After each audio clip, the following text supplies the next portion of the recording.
There is an epidemic of foreign sex criminals in Britain. The number of foreign sex offenders in England and Wales has risen by just under 10% in the last year. Just in case you're wondering, that rate of increase is 3 times higher than Brits. 23% of sex crimes in Britain are committed by a foreigner.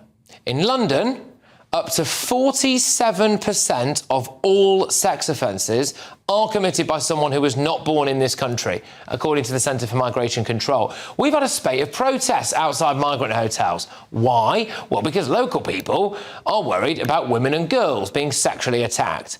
Then people turn up and shout stuff like this at them. Where are the Nazis? Where are the Nazis?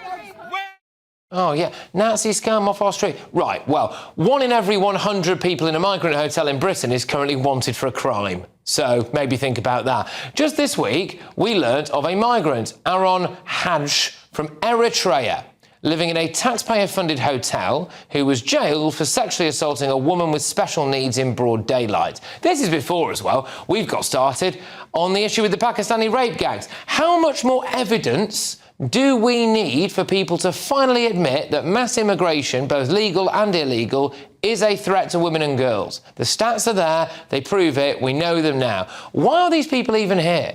Just deport the sex monsters. But, as always, I hate to tell you this, it gets worse. The number of foreign violent offenders in prison is now at its highest since records began.